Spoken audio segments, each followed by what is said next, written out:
Coming up on Mountain News this morning, nearly 3 years after the death of their son, an Eastern Kentucky family finally gets one step closer to seeing justice. And members of the Buckhorn community express their concerns about how long it's taking to give their kids a normal school life after last summer's flooding. Dedicated to Eastern and Southern Kentucky, this is WYMT Mountain News this morning.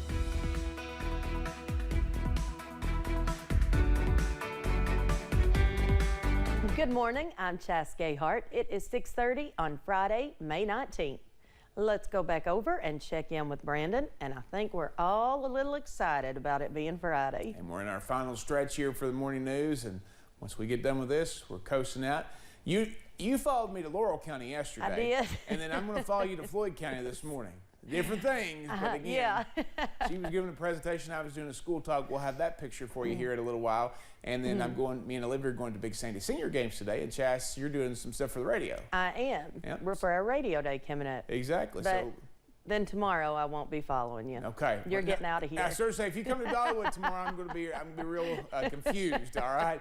Let's see what's going on this morning out the door. We're going to see again Lake Cumberland looking pretty good. Some sunshine trying to peek out from behind those clouds. No major issues out there this morning in Pulaski County region-wide. A little touch of fog in spots. Be careful of that as you head throughout the first part of your day. 51 Grundy, 65 Monticello. Everybody in mid to upper 50s for the most part. A couple of lower 50s out there. Wise 54, Hazard 55, but everybody else upper 50s and low to mid 60s out there this morning as you travel through the day. 12-hour planner, a little bit of a cool morning, but not as cool as yesterday. Temperatures soared to near 80, mix of sun and clouds throughout much of the day. Maybe some sprinkles later this afternoon and tonight. Jess? Thanks, Brandon. When Wesley Hook disappeared from the Pikeville area in June 2020, his family never expected a years-long wait for answers and justice. On Thursday, they got one step closer. One of 3 suspects in Hook's murder was sentenced Thursday morning for the role he played. WYMT's Buddy Forbes talked with Hook's parents, who say they're happy to see the case moving forward. I hope every night when you go to bed, you see his face. But one thing you can't take is his laughter from my mind and the joy that he gave me. For Barbara and Henry Hook, the last 3 years have felt empty. He was my everything. He's always been my everything. He was my only child. After their son Wesley was kidnapped and murdered, his body found burned in a car in July 2020. And he took a beautiful soul that was unnecessary. But Wesley still lives with me in my heart. Eric DeLeon, one of the 3 suspects in Hook's murder, was sentenced Thursday. Sir, you are guilty of count 1, kidnapping.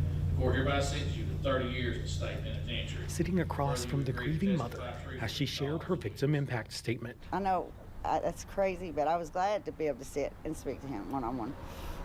But I wish he could have spoke back. Because I wanted to know what you did to my son. He lives in an urn now. DeLeon will serve 30 years for his role in the kidnapping, and Hook's parents say it gives them a small amount of peace to have him held accountable for the tragedy. And I truly feel like he does have some remorse. But don't bring my son back, but it's still, something. But they still have questions, which they hope will be answered now that 2 of the 3 suspects are sentenced. He told us to come to the jail, make an appointment, and he would talk to us and tell us anything that we wanted to know. That's unbelievable. We feel like he'll tell us what happened. We don't know what happened. And though there is a lot they may never know, I think he'd be smiling on me right now. They feel they are one step closer to justice for Wesley. In Floyd County, Buddy Forbes, WYMT Mountain News. DeLeon and Crystal Williams have both been sentenced in connection with the murder. The 3rd suspect, Enos Little, has yet to see his day in court, but the Hooks say they're anxious to see the case closed. And police are investigating vandalism at a Whitley County church. Williamsburg police say it happened at Highland Park Baptist Church. They say some of the graffiti is too vulgar to post. Investigators believe the vandalism happened at some point between Sunday and yesterday. Anyone with information can call Whitley County Dispatch at 606-549-6017. It may be National Police Week, but police officers with the Pikeville Police Department are giving back to their community. Officers spent the day yesterday serving other area first responders. The department hosted a cookout at Bob Amos Park. inviting the community for food, fun, and fellowship with frontline workers. From dispatch to deputies and everyone in between, the day served as a thank you from the department to those they will work with every day. We wanted to provide a free meal, stress-free meal to all the first responders, because a lot of times these ladies and gentlemen, they don't get to eat. I mean, you may work a 12 or 14-hour shift a day, you don't eat. So we wanted to make sure they got to eat today, a great meal, and see some peace, quiet, be able to talk to each other, and just kind of a stress-free environment. Those with the department say the community was also invited to attend to help them get to know the first responders and see them in a different light. Here in Perry County, 2 Buckhorn educators were honored last night. Mildred Blank and Judy Eversole were presented the Kentucky Community and Technical College System Pathfinder Award. Blank is a special education teacher and also established a scholarship along with her husband in memory of one of their sons who died in a car crash.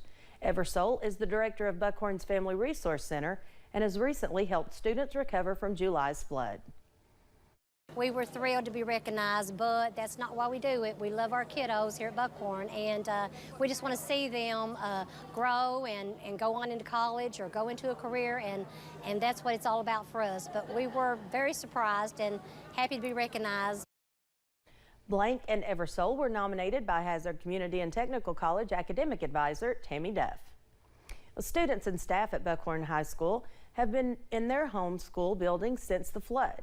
Now, some community members are wondering when the doors at Buckhorn School will open again, and those with Perry County Board of Education say they're working as quick as they can. WYMT's Olivia Calfee listened to both the frustrations and answers, and this is what she learned. We had COVID, we had flood. Now it's going on. I have a granddaughter that's going to graduate this year. For 4 years, she's been upside down in her school. It's become a mental issue for the kids as well as the parents. So, I mean, getting our kids back to this school and getting them in this school where they're familiar with it needs to be the top priority of the school system. These are some of the concerns Buckhorn community members expressed to me on Thursday. In hopes of answering some of their questions, I visited the Perry County Board of Education office and spoke with CFO Jody Maggard. This has been several months in the making now, and we understand there are varying opinions, there are a lot of emotion, a lot of heart in this, and rightfully so. And Maggard explains why the process of getting Buckhorn School back open is taking longer than expected. We wish that Buckhorn was open right now. But when you bring in all of these different factors, you bring in insurance, FEMA, state funding, emergency funding, federal procurement guidelines, bids, permits, building codes, you can't jump over any of them. It would be nice sometimes if we could, for the sole purpose of being able to expedite any of the processes, but we just simply can't do that. On Tuesday, the school board decided to hire a new construction group for the project and believes this decision will expedite the process of the repairs. They want to move quick.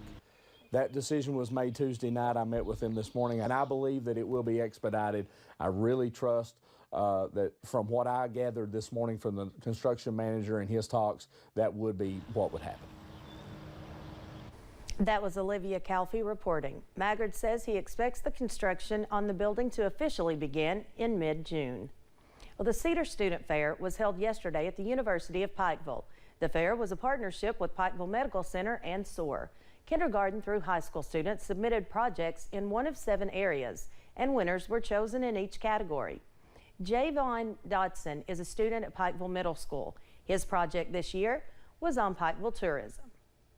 If you look at other towns and cities throughout the state of Kentucky, you can see, especially Ashland, it's an example I used in the paper I wrote, you can see that they turned to tourism and their local government saw a rise in economy.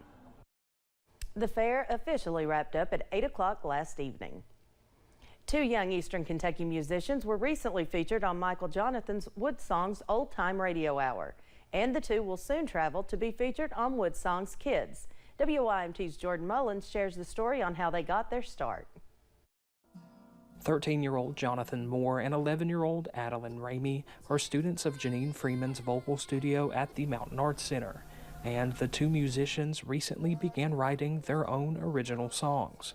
Jonathan and Adeline have songs that are just well crafted, and I thought they deserved to be heard by more people than what they might have been able to share with people locally. Freeman suggested the two send in their works to Michael Jonathan's Woodsongs Old Time Radio Hour, and they appeared on the TV and radio show in late April and early May.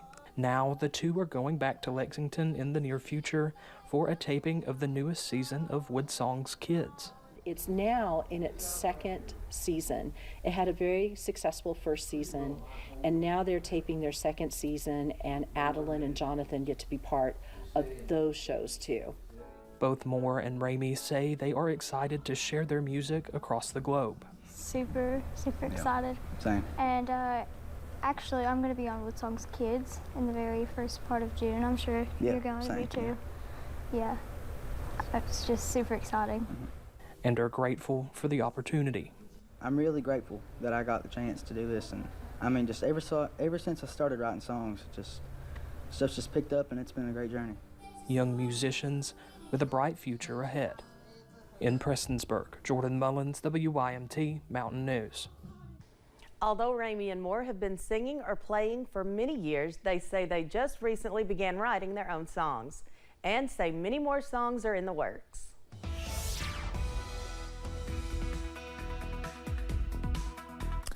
.41 on this Friday morning. We'll take you to Whitesburg. Just a few clouds still out there this morning. Hopefully the sun will start to peek through. One of the cooler spots in our region at 56, but everybody else is basically upper 50s, low to mid 60s out there this morning. 65 in Monticello, the warmest, 51 in Grundy. Across the rest of the region there, the coldest, and many places close to 60 this morning. Out the door forecast, mix of sun and clouds, maybe more than one of the other at times, about 80 degrees for a forecast time. Big changes are coming tonight, though. I'll track them out for you in just a few minutes. Chas? Thanks, Brendan, and thank you for joining us. The time is 6:42. Still to come on Mountain News this morning, a new vaccine to protect newborns from RSV gets a step closer to approval after a vote by the FDA. That's just ahead.